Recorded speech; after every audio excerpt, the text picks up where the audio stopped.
Assalamualaikum and good day to everyone. My name is Alif Imran and I am representing my Ethics and Safety group. Our group consists of 5 members: Muhammad Farish Daniel, Wan Zara Annati, Muhammad Arif Ikmal, Aslina Balkis, and me. The ethical case we are bringing up is the usage of the cadavers in transplantation of bioengineered organs.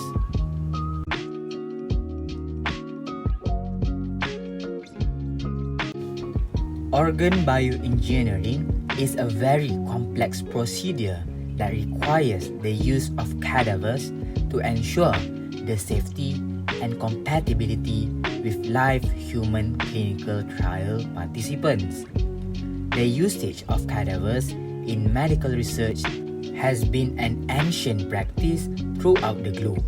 Although such researches do not constitute hazard to human subjects, they create intricate ethical challenges concerning the consent of the deceased, rights of surviving family members, effective operation and fair distribution of medical services, and public transparency. Finding a suitable replica to study bioengineered organs is censorious to appropriately surveil the performance and revise the creation of these unorthodox organs accordingly.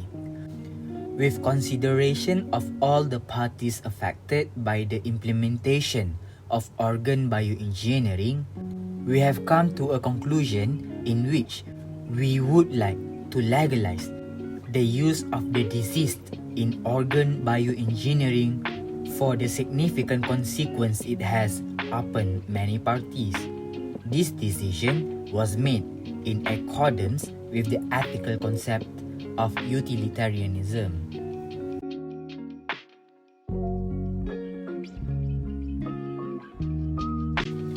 Moving on, we will discuss the central issue, which is the use of the recently deceased in the transplantation of bioengineered organs. From the statement given, we found another issue, which was the testing of the engineered organs in animals. However, we did not choose that as the central issue because it has already garnered positive results and the usage of animals in research is already regulated under the Federal Animal Welfare Act (AWA) and the 3 R's of animal experimentation. The 3 R's stand for replace, reduce, refine, and represent a responsible approach to animal testing. Therefore, it was not chosen. Testing of organs in cadavers seems to be more significant because there is little guidance from the law in this particular area. The regulations that would be applied to living subjects such as the Federal Common Rule on Food and Drug Administration do not govern research on non-living person. This issue would also be more controversial as it would pose distinctive ethical concerns such as the previous wishes of the deceased, rights of the surviving family members, effective operation, and public transparency.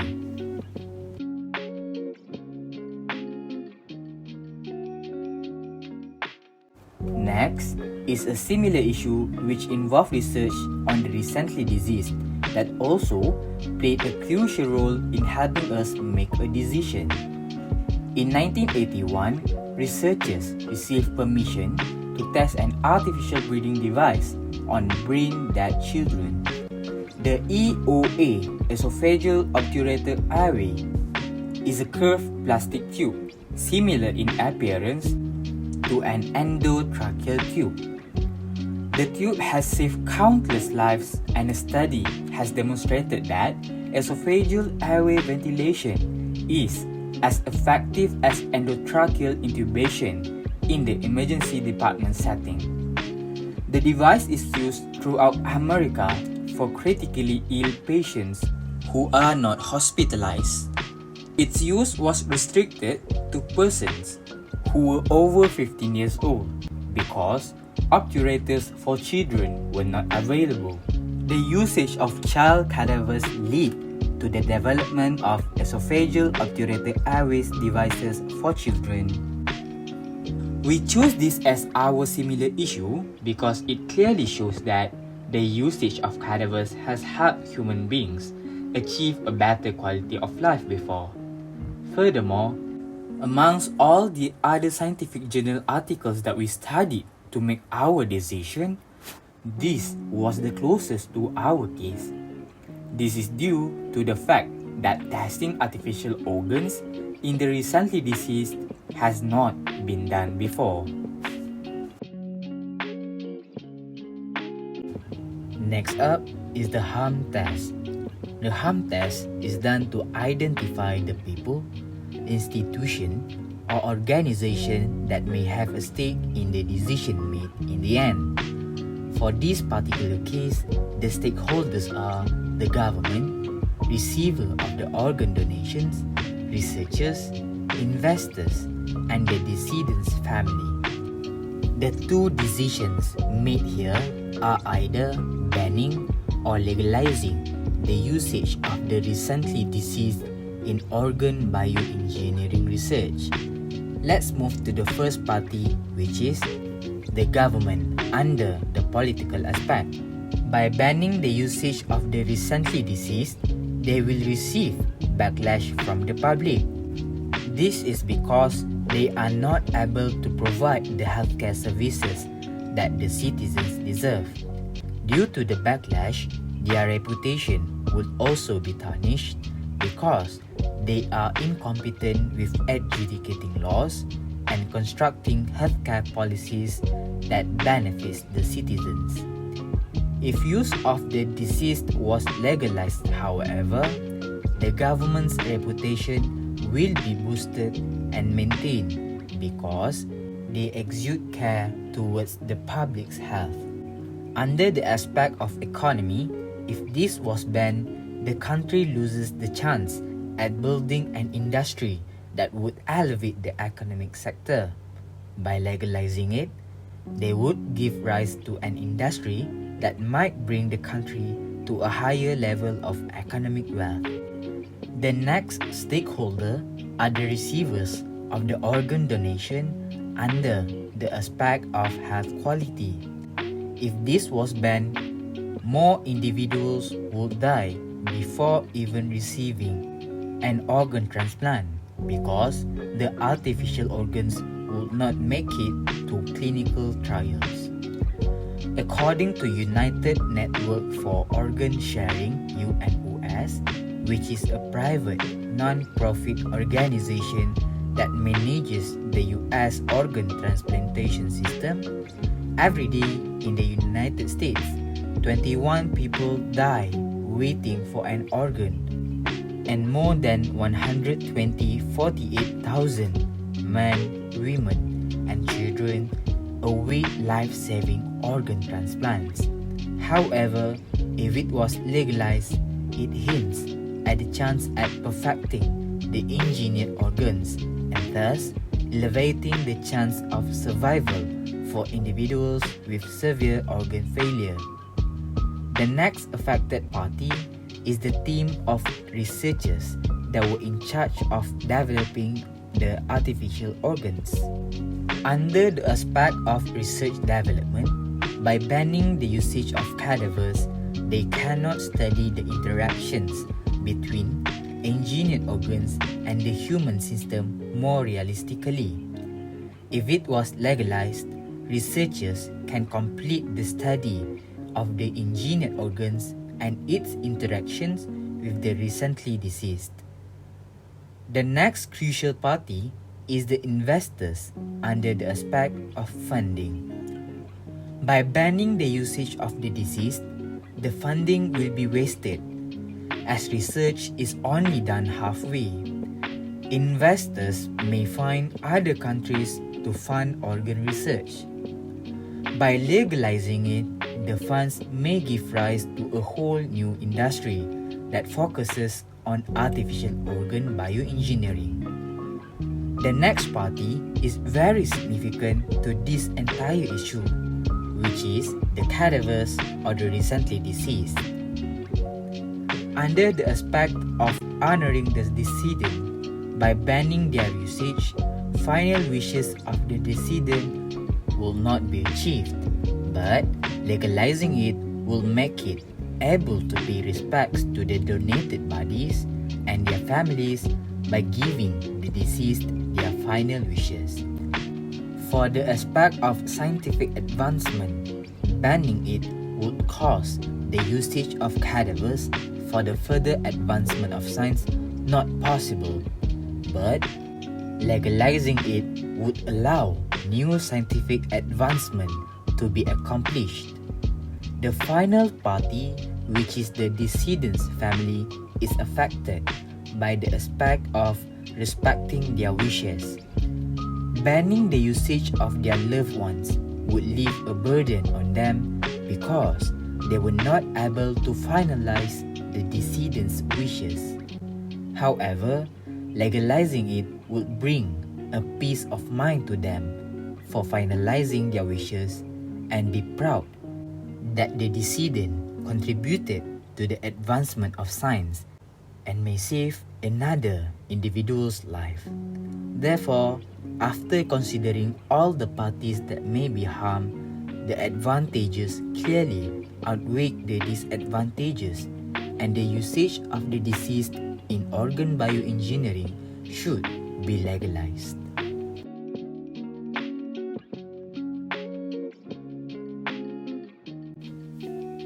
By definition, faith demands belief without a need for supporting evidence, concept that could not be more opposed to the principles of scientific inquiry. In the eyes of the scientists, an absence of evidence reduces belief to a hunch. In this aspect, we take a few views of religion regarding the use of cadaver or autopsy parallel intent. In Christianity, Catholics accept the value of autopsy and generally agree with its use for medical education, organ transplantation, and diagnostic determination. It is considered an act of charity to perform an autopsy to help others. For this reason, it is helpful to pray before and after the act.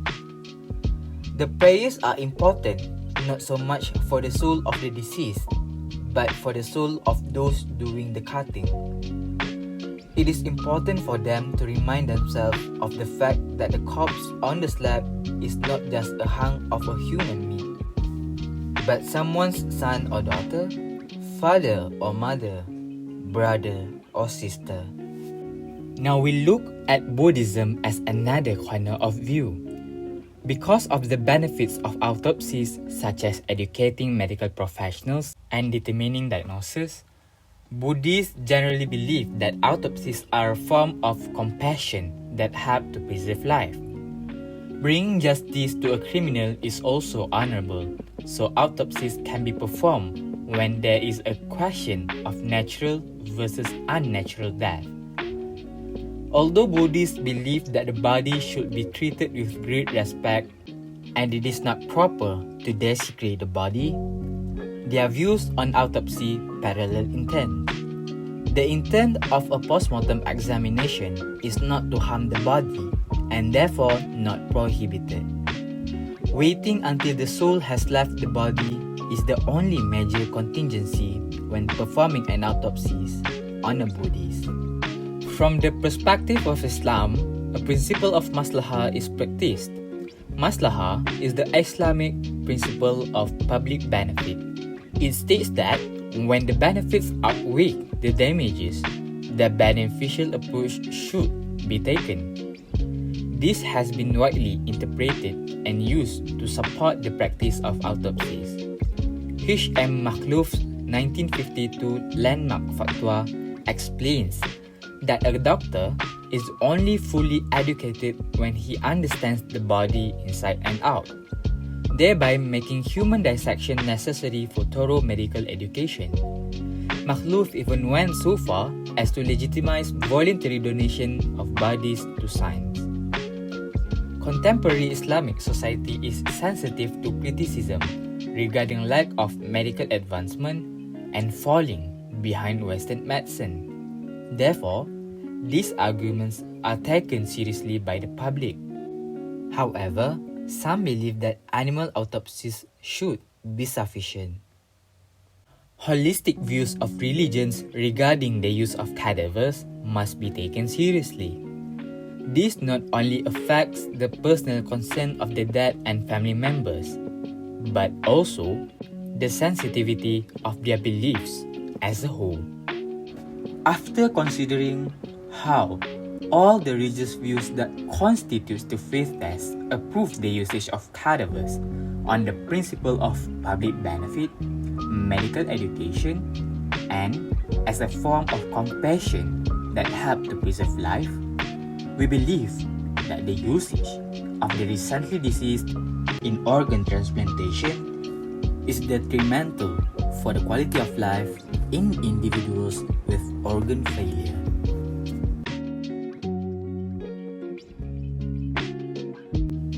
Next is the professional test, which considers whether or not the choice violates any law or policy. The first one is the Uniform Determination of Death Act. A person who has experienced cessation of irreversible circulatory and respiratory function, or cessation of all irreversible brain function, including brainstem, has already died.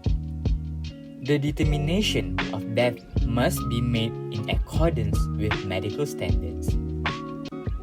The second act is the Human Tissue Act 1974, Act 130, subsection 2(2), which is the authorization of deceased beneficiary is required before a process of transplantation of organs or tissues may be performed by a fully registered medical practitioner. A similar act of that is the Human Tissue Act 1974, Act 130, subsection 3(3), for cases of organ donation or perverting tissue involved in police investigations. The written consent of the magistrate is required in addition to the consent of the deceased youth. Next, the Uniform Anatomical Gift Act (UAGA) governs the process of donation. The UAGA sets legal requirements for giving an anatomical gift, meaning a donation of all or part of a human body, to take effect after the donor's death for the purpose of transplantation, therapy, research, or education, which includes temporary gifts like styling recently deceased body, which then can be returned. Lastly, the common law right of sepulture sets limits in duration and scope for the final disposition of the recently deceased to protect the feelings and assure solace to surviving family. The common law right of sepulchres is an old rule that protects the next of kin's right to find peace and comfort in the act of burying a loved one. After conducting the professional test, it is clear that our decision does not transgress or breach any code of conduct of our profession as long as all the procedures during the process of testing the organs are in accordance with the acts provided. For publicity tests, we have decided that we would like to publicize our decision in order to prove that the usage of cadavers is vital and absolutely necessary for the development of bioengineered organs.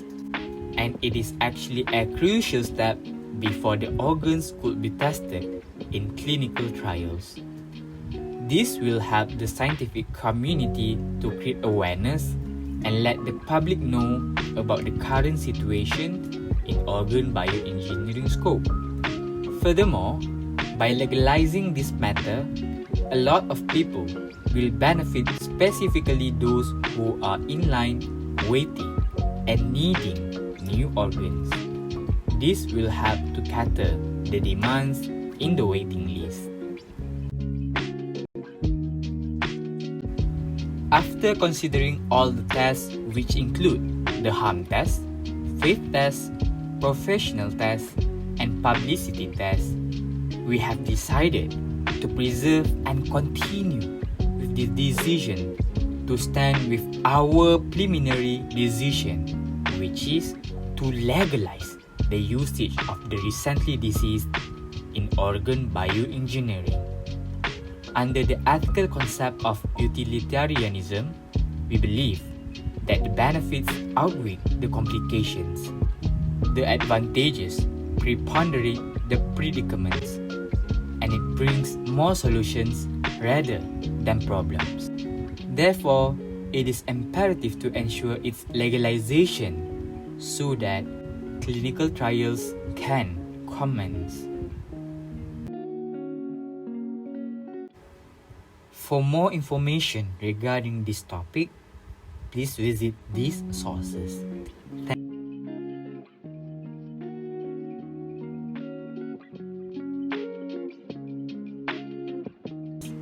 Thank you for listening. Thank you for listening.